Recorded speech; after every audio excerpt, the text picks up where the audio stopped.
صل علی محمد وعلی۔ لہٰذا فتنہ قتل سے بڑا ہے، یعنی قتل سے آپ ایک جان کو تلف کر رہے ہیں، فتنے سے کتنی لوگوں کی آبرو ریزی ہو رہی ہے، کتنے لوگوں کو قتل ہو سکتا ہے۔ تو لہٰذا یہ چغل خوری یا غیبت کرنا اتنا بڑا گناہ، ہماری محفلوں میں اس کو عام سمجھا جاتا ہے۔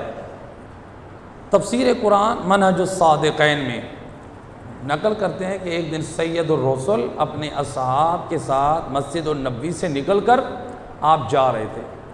راستے میں جاتے جاتے رسول اللہ ایک گندگی کے ڈھیر پہ رسول اللہ نے دیکھا کہ سامنے سے گندگی کے ڈھیر پہ ایک حیوان مردار پڑا ہے۔ اس گندگی کے ڈھیر سے پہلے ایک راستہ ہے، سید الرسل نے کیا کیا، اس راستے سے جانے کی بجائے آپ گندگی کے اس ڈھیر کی طرف چلنے لگے۔ اب نبی کا کوئی فعل حکمت سے خالی نہیں ہے۔ روایت کا جملہ ہے سید الرسل جب چلے اصحاب رسول مجبور ہیں، جب نبی نے یہ راستہ چھوڑ دیا ہم کیوں اس راستے پہ چلیں، ہم بھی نبی کے پیچھے چلیں گے۔ جب سید الرسل گندگی کے ڈھیر پہ چلتے چلتے دیکھا جو مردار تھا وہ کیا ہے، وہ ایک مرا ہوا کتا ہے جس کے بدن میں کیڑے، جس کے بدن سے بدبو آ رہی ہے، اور اصحاب رسول اپنے ناک کو بند کر رہے ہیں، منہ پہ کپڑا دے رہے ہیں، یہ حیران پریشان، لیکن رسول اللہ اسی مردار کے قریب کھڑے ہو گئے۔ اب یہ اصحاب کی پریشانی اور بڑھ گئی، یہ پریشان ہے کہ رسول اللہ نے راستہ کیوں چھوڑا، نبی اس راستے سے گئے۔ اب ان کی پریشانی یہ بڑھ گئی کہ نبی اس مردار کے پاس کھڑے کیوں ہو گئے۔ ابھی یہ پریشان تھے، یہ سید الرسل فرماتے ہیں چند صحابہ سے، سب سے نہیں، چند سے فرماتے ہیں اے لوگو اس مردار کتے کو کھاؤ۔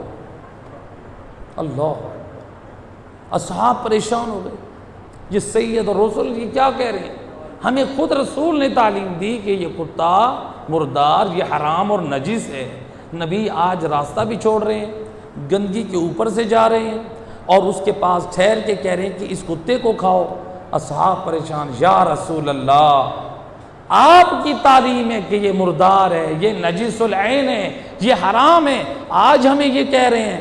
فرماتے ہیں میں تمہیں سمجھانا چاہتا ہوں، جو ابھی مسجد النبوی میں بیٹھ کے میرے بعض اصحاب کی برائیاں اور غیبتیں کر رہے تھے، اپنے مومن بھائی کی پیٹھ پیچھے جو تم گناہ کر رہے تھے، جو اس غیبت کے ذریعے سے تم نے اپنے لیے عذاب جہنم تیار کروایا ہے، وہ اس کتے اور مردار سے بدتر ہے۔ تم اس کے کھانے پہ تم کراہت محسوس کر رہے ہو، اور جو آگے، اس لیے اللہ کے رسول فرماتے ہیں کہ غیبت جہنم کے کتوں کی غذا ہے، غیبت۔ لہٰذا یہ ہماری محفلوں میں کتنا ہوتا ہے، خواتینوں مردوں عام ہم مومنوں کے عیوب کو ظاہر کرتے ہیں۔ ہم چاہتے ہیں ہم پاک دامن رہیں، ہمارے عیب سے کوئی پردہ نہ اٹھائے، اپنی ذات سے اتنی محبت ہے، جس کی غیبت کر رہے ہیں وہ بھی تو اللہ کا بندہ ہے، جس کو ہم رسوا کرنا چاہتے ہیں وہ بھی تو اللہ کا بندہ ہے۔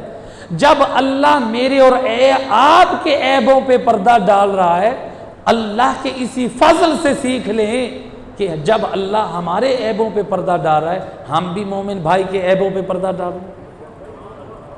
صلوات پڑھ دیں محمد رحمۃ اللہ۔